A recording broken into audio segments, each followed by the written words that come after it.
Last but not least, a truly sad day in terms of social justice, in terms of war criminals, combatants, and the like. And this was a few days ago, so again, excuse the late videos. I have to pick and choose what my time is like, and I'm actually running very late tonight. Otherwise, I would be pushing for more stories, important stories. But this is still important. State Department shuts office in charge of closing Gitmo. Daniel Freed gets moved to sanctions policy issues. The State Department all but raised the white flag on closing Gitmo today, quietly reassigning the special envoy in charge of shutting down the notorious prison, the New York Times reports. The office of Daniel Freed is being closed with no one to replace him, as his work is assumed by the Legal Advisory Office inside the department, according to an internal memo. Yet President Obama's administration still says it plans to shut down Guantanamo Bay. Now, I've heard people flapping their gums that we could never shut down Gitmo. Using the same logic that Lincoln had at one point after abolishment of slavery, thinking that we would have to ship all these black people, or African Americans if you prefer, back to Africa because the damage was already done. We had already screwed these people so badly that we could never have an integrated relationship between whites and blacks. Part of this coming from some of his racial views that were less prevalent before his death and were more a product of his environment than him actually not liking black people. But as I've said many times, we got to call a spade a spade. The Emancipation Proclamation, though it does have good effects, was not a humanitarian document. It was, in fact, a military document. But in doing that, he did something that ultimately was good, and it shouldn't negate the good he did, but let's be honest with ourselves, because this is what's really the crux of the situation there. I know if I were in the same position as the people who were in Gitmo, especially if I was absolutely 100% innocent, it would be hard for me not to want to strike out against this country for what we've done to them. But I would think at the same time I would realize that we're fallible. America is fallible. These people are fallible.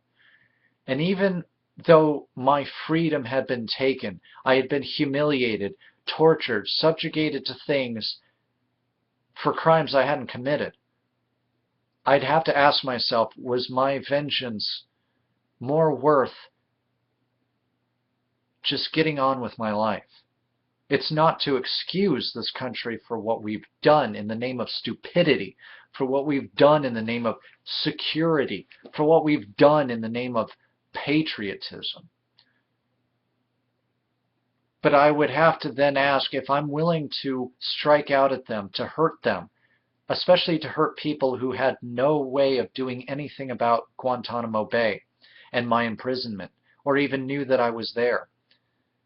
How am I any better than the people who I grew to hate or might have grown to hate in that situation? Now, granted, you could say, well, but Octavius, you're coming from a position of privilege. You've never been there. You don't know what it's like. You don't know what that kind of thing could do to a person. And yeah, you're right. Psychologically, we could be creating our own monsters, but we do that every day with the pedophilia issue. And look how well that's served us. But I digress because, like I said, everything I talk about tends to be interlinked, and it's weird, it's bizarre, and it's also disgusting because it shows how human nature is indeed the backbone to every social issue, every social problem, every social anything that we have to do. You know, for everybody who is influenced by a particular movie to commit an act, there's millions more who are not. But my personal feelings is this has no reason to exist. I don't believe that we're ever going to close it down. I have no faith left in our government on that case. I have no faith left in people to do the right thing because it's the right thing to do. Everything's got to have a condition.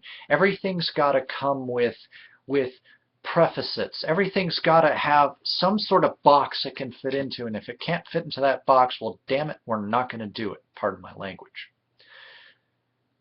And I ask, again, like I've constantly asked, like the broken record that I am, how is this socially responsible? How does this keep us safer? How is this fixed things? How does this not give aid and comfort to our enemies? How does this do anything but just give us a well-deserved reputation as a tyrannical bully of a nation? After all, we've stuck our necks into places that didn't belong.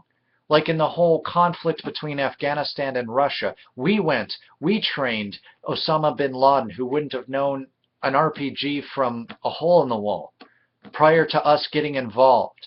And after he drove the Russians back, instead of being grateful for that, he then took that training he wouldn't have gotten any other way but with our involvement, and used it to turn it against us to mastermind 9/11. Sorry, truthers, but that's the truth of things. I'm sorry that you can't handle that, but that's your failing, not mine. But be that as it may, we ignored the prime directive, which I think Gene Roddenberry is an absolute textbook case in cautionary tales of how a civilization should get involved with itself. We've become the bigger brother of every other nation, and we can't do it anymore. We're spread thin. Our men and women are dying, and for what? For what? We got Saddam Hussein out of there. We destabilized their country. Way to go, by the way. We got bin Laden. We've weakened Al-Qaeda, although they're not destroyed and they could rebuild. But where's the end game? Where's the finish line? Every time I think we're near it, you just move the finish line and say, oh, this time we're serious. We have way more to gain in places like Africa by educating the women, by creating schools, and seriously, I would put soldiers, I would recommend soldiers for at least a couple generations in schools to make sure that these schools don't get bombed out simply because they are educating women and girls, giving them a chance at equality that they are not allowed to have because these terrorist groups are afraid of what an educated woman can do. Literally, these brave soldiers of Allah or other organizations or other deities, because I'm not trying to shoehorn all of Islam or anybody who follows Allah into this, but they are afraid. They're not so much afraid of our imperialism, though that is a factor that I don't agree with. They are afraid of a woman who is educated. And I'm supposed to be afraid of Al-Qaeda? You're pathetic. You're afraid of your women, and then you act as if that's not the case. You're willing to shoot a girl who's willing to stand up to your stupidity, to your fear-mongering, and say, I have every bit of a right to education as you men do. And to prove her wrong, you put a bullet in her brain.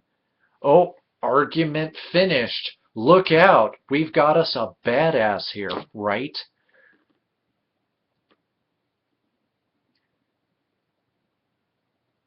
This, I think, would be a case where not having our houses clean because we do educate our women would not be the worst idea in the world. Trying to promote education for women, all education, not just some subjects, might be the most beneficial thing and the most crippling thing against terrorism, global terrorism. Because as much as they're upset about us infidels, or at least whatever stereotypical and incorrect assumption you have about terrorists, they're actually more afraid of their women becoming educated, and that's pathetic. And we should exploit that. We shouldn't be throwing them in Gitmo, we should be educating their women, full stop.